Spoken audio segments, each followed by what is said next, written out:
사랑하시는 주님 늘 보호해 주실 것을 나는 확실히 아네.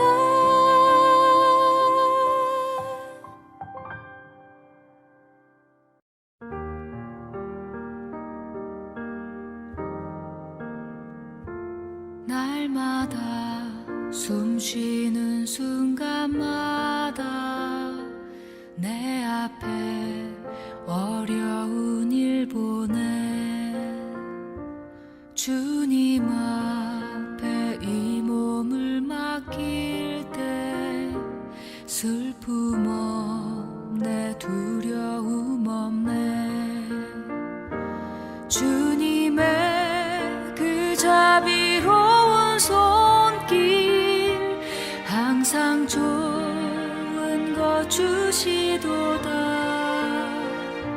사랑스레 아픔과 기쁨을 수고와 평화와 안식을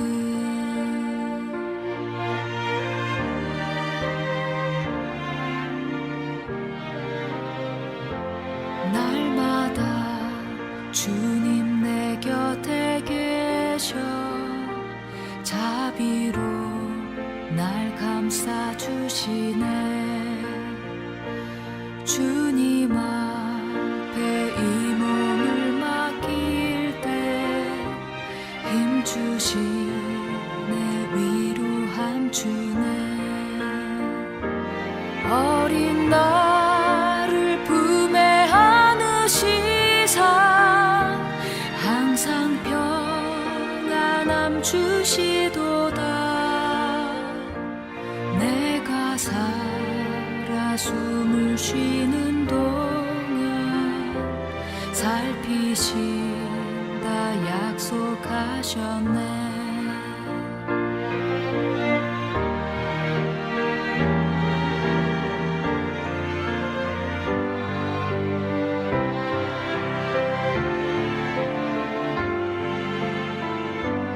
인생의 어려운 순간마다 주의 약속 생각해보네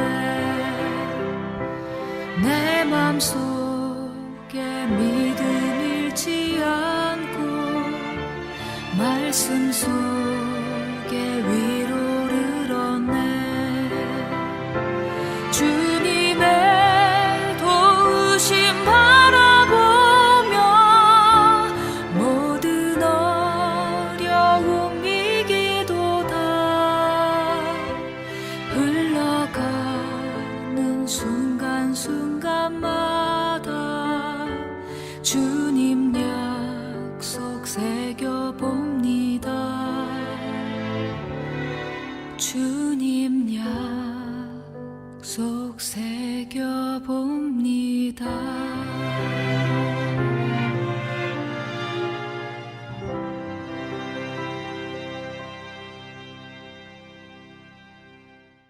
오늘의 말씀은 로마서 7장 1절에서 6절까지입니다. 형제들아 내가 법 아는 자들에게 말하노니 너희는 율법이 사람의 살 동안만 그를 주관하는 줄 알지 못하느냐. 남편 있는 여인이 그 남편 생전에는 법으로 그에게 매인바 되나 만일 그 남편이 죽으면 남편의 법에서 벗어났느니라. 그러므로 만일 그 남편 생전에 다른 남자에게 가면 음부라 이르되 남편이 죽으면 그 법에서 자유케 되나니 다른 남자에게 갈지라도 음부가 되지 아니하느니라. 그러므로 내 형제들아 너희가 그리스도의 몸으로 말미암아 율법에 대하여 죽임을 당하였으니 이는 다르니 곧 죽은 자 가운데서 살아나신 이에게 가서 우리로 하나님을 위하여 열매를 맺히게 하려 함이니라. 우리가 육신에 있을 때에는 율법으로 말미암는 죄의 정욕이 우리 지체 중에 역사하여 우리로 사망을 위하여 열매를 맺게 하더니 이제는 우리가 얽매였던 것에 대하여 죽었으므로 율법에서 벗어났으니 이러므로 우리가 영의 새로운 것으로 섬길 것이요 의문의 묵은 것으로 아니할지니라. 아멘. 오늘의 말씀은 율법의 한계를 설명해 주고 있습니다. 1절에 보시면은 법 아는 자들에게 이렇게 이야기를 합니다. 이것은 율법을 아는 자들과 율법을 모르는 자들을 구분하려고 하는 것은 아니고 법을 잘 아는 사람들, 모든 사람이 법을 잘 알고 있다는 그 사실을 전제로 이야기를 하는 것입니다. 사람이 살 동안만 법이 주관한다고 했습니다. 참 일반적인 상식적인 이야기입니다. 모든 사람들이 인정하는 내용입니다. 사람이 죽으면 당연히 그 법에서 벗어나는 것은 물론입니다. 법의 강제성이 제한되어 있다는 사실입니다. 죽은 사람에게 벌금을 내라고 할 수는 없는 것입니다. 이것이 법의 한계를 말합니다. 그리고 2절과 3절에 가면은 그 당시 사람들의 결혼 생활을 예로 설명을 합니다. 물론 일반적이기도 하지만 특별히 유대인들의 결혼 생활을 전제로 한 것입니다. 남성 중심의 유대 사회에서 유대 여인들이 남자에게서 해방되는 것은 남편이 죽을 때입니다. 여인들은 이혼을 요구할 권한이 없었습니다. 그런데 남자들은 언제든지 마음만 먹으면 이혼할 수가 있습니다. 신명기 24장 1절에는 이런 말씀이 있습니다. 어떤 남자가 결혼을 했는데 여자에게 어떤 결점이 있는 것을 알게 되어 여자가 싫어지거든 이혼 증서를 써주고 여자를 자기 집에서 내보내시오. 이렇게 되어 있습니다. 이렇게 남자들은 자신들의 마음에 안 들면 아내를 언제든지 그냥 버릴 수 있지만 여인들에게는 이런 법이 없었다는 것입니다. 그러니 당연히 악용될 여지가 많은 것입니다. 당시의 유대 여인들에게 있어서 남편의 법에서 해방되는 방법은 두 가지입니다. 남편이 죽든지 아니면 내가 죽는 것입니다. 그러면 남편의 법에서 해방될 수 있는 것입니다. 마찬가지로 무겁고 불합리하게 느끼는 율법에서 벗어날 수 있는 방법은 율법이 죽든지 내가 죽는 것입니다. 그런데 율법이 죽을 수는 없으니까 내가 죽어야 한다는 것입니다. 그런데 로마서 6장 3절에서 6절에 가시면은 우리의 옛 모습이 그리스도와 함께 죽었다라고 되어 있습니다. 내가 그리스도와 함께 죽었기에 율법이 나를 더 이상 주장하지 못한다는 말입니다. 이제는 율법의 무거운 짐에서 해방되고 율법의 영향력에서 벗어나게 된 것을 설명하는 것입니다. 사도 바울은 그 당시에 행하여지던 침례 의식을 통해서 설명을 한 것입니다. 지난주에 박원철 목사님이 우리가 행하는 침례 의식의 의미를 아주 잘 설명을 해줬습니다. 우리가 물속에 들어갈 때 숨을 쉬지 않습니다. 잠시나마 죽은 것입니다. 우리의 옛 모습이 그렇게 죽은 것입니다. 그리고 물에서 올라올 때 다시 숨을 쉽니다. 새 생명을 말합니다. 살아난 것을 말합니다. 이것은 바로 그리스도와 함께 죽고 그리스도와 함께 사는 것이 무엇인지를 상징적으로 설명을 해주는 것입니다. 갈라디아서 2장 20절에 가면 사도 바울은 분명히 이야기를 해주고 있습니다. 내가 그리스도와 함께 죽었기에 이제는 내가 사는 것이 아니라 내 안에 그리스도가 사는 것이라고 했습니다. 이 말은 우리 기독교의 복음을 한마디로 설명을 한 것입니다. 그리스도가 죽었다는 것은 우리 모든 인간의 죄를 대신 지시고 율법의 요구대로 십자가에서 죽으신 것을 말합니다. 피 흘림이 없으면 죄사함이 없기 때문입니다. 우리 모든 사람들의 죄를 대신 지시고 십자가에서 우리 죄를 위해 죽으셨다는 말입니다. 이렇게 그리스도의 죽으심은 율법의 요구대로 죄의 형벌을 다 이루신 것입니다. 주님께서는 그래서 십자가에서 다 이루었다고 선언하신 것입니다. 우리 죄인들을 살리기 위한 모든 죄 문제를 다 이루셨다는 말입니다. 이렇게 그리스도께서 우리 죄를 위하여 율법의 요구대로 십자가에서 죽으셨기 때문에 우리는 그 예수를 믿으면 영생을 얻게 된 것입니다. 이게 요한복음 3장 16절의 말씀입니다. 하나님이 세상을 이처럼 사랑하사 독생자를 주셨으니 이는 그를 믿는 자마다 멸망하지 않고 영생을 얻게 하려 하심이라고 했습니다. 예수께서 우리 죄를 위해 대신 죽으셨기에 우리가 죄와 율법에 대하여 죽었다는 말입니다. 4절에 가면 너희도 그리스도의 몸으로 말미암아 율법에 대하여 죽임을 당하였으니 이렇게 되어 있습니다.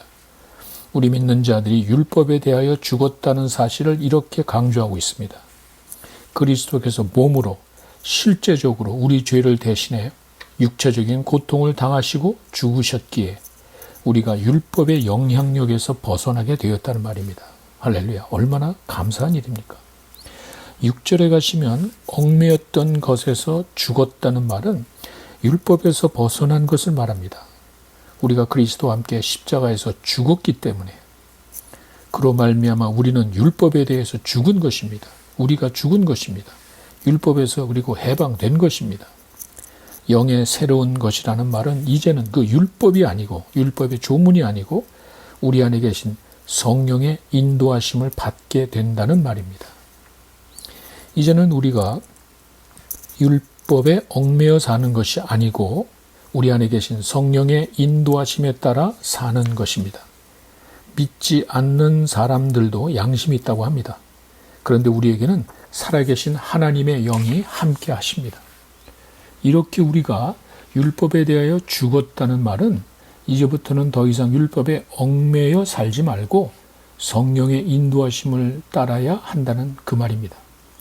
율법의 영향력에서 벗어나 우리를 살리신 하나님의 영에 따라서 살아야 하는 것입니다. 우리 믿는 자들에게는 성령을 선물로 주셨기에 그분의 인도하심을 따라 사는 것이 중요합니다. 이렇게 성경은 분명히 이야기를 하고 있지만 영적으로 거듭나지 못했거나 거듭난 성도라고 하지만 아직도 성숙하지 못한 사람은 계속 율법의 눈치를 보며 살아갑니다. 뭔가 눈에 보이는 성취감의 만족을 느끼며 자신이 뭔가를 해야 된다는 생각을 버리지 못하는 것입니다. 참으로 안타까운 모습입니다. 사실 쉽게 이해할 수 없는 것이 복음입니다. 그래서 우리는 수시로 말씀으로 자신을 쳐서 복종시켜야 합니다. 날마다 숨쉬는 순간마다 인간적이고 세상적인 생각을 버리도록 노력을 해야 합니다. 정말이지 내가 살아가는 것이 내 힘과 지혜가 아님을 고백하고 항상 하나님의 은혜를 사모하며 살아가야 하는 것입니다. 주님이 십자가에서 그 고귀한 피를 흘리면서 이루신 놀라운 은혜의 복음을 외면하고 아직도 율법에 얽매여 자신의 성취감에 도취되어 살아가는 모습을 버려야 합니다. 이제는 겸손하게 하나님께 나아가 자신을 내려놓고 주님의 것으로 채워달라고 해야 합니다. 그것이 주님의 십자가를 헛되게 하지 않는 것입니다.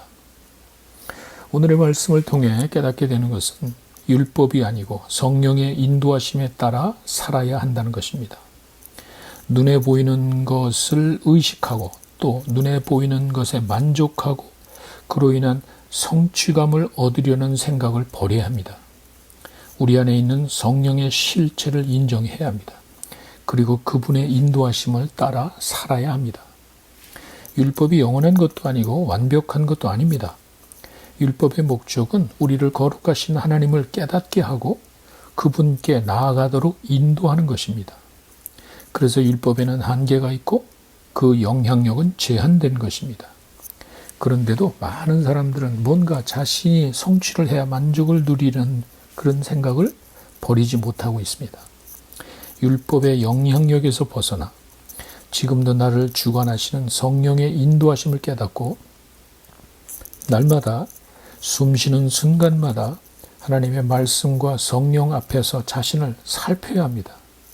신앙생활이 한순간에 터득되는 것은 아닙니다. 우리의 영원한 과제입니다. 인간적인 것을 버리고 하나님의 것으로 채우는 지속적인 과정이라는 말입니다. 오늘도 우리 안에 계시는 성령의 인도하심을 체험하며 살아가시는 여러분 되시기를 바랍니다.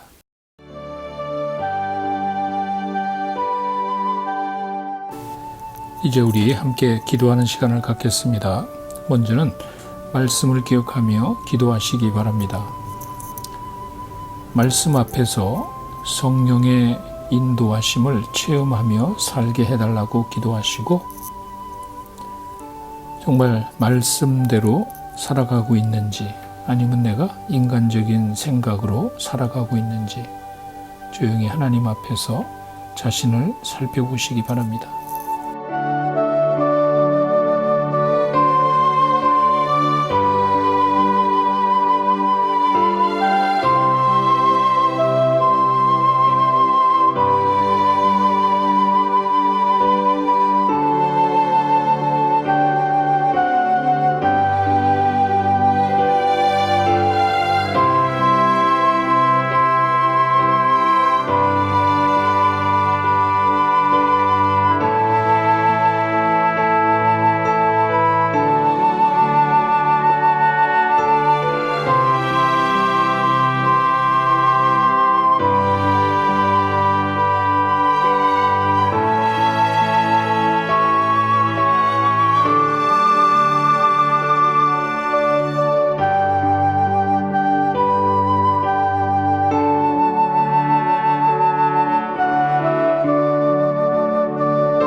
두 번째, 코로나 사태를 위해서 기도하시기 바랍니다. 하루속히 이 코로나 사태가 안정되어 모든 것이 정상으로 돌아올 수 있도록 기도하시고, 여러 가지 질병으로 또 육체적인 연약함으로 고통당하는 분들을 아실 겁니다. 그분들 이름을 부르면서 그분들의 연약함을 놓고 기도하시기 바랍니다.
마지막으로 우리 교회를 위해 기도하시기 바랍니다.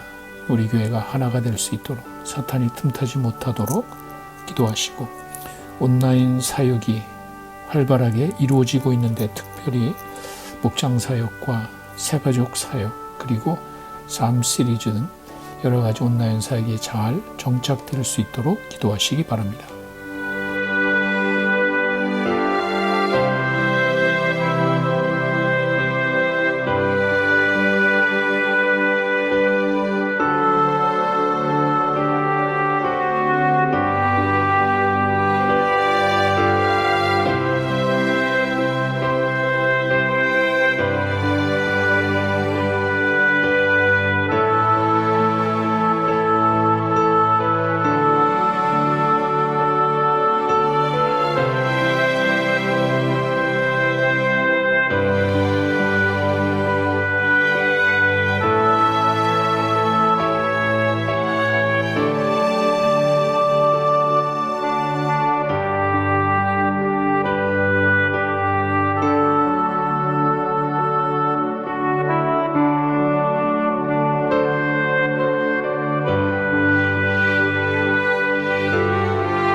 이제 주님께서 가르쳐 주신 기도로 기도회를 마치겠습니다.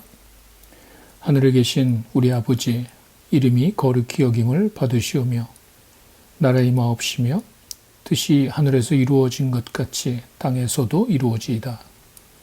오늘날 우리에게 일용할 양식을 주옵시고 우리가 우리에게 죄 지은 자를 사하여 준 것 같이 우리 죄를 사하여 주옵시며 우리를 시험에 들게 하지 마옵시고 다만 악에서 구하옵소서. 나라와 권세와 영광이 아버지께 영원히 싸움나이다. 아멘.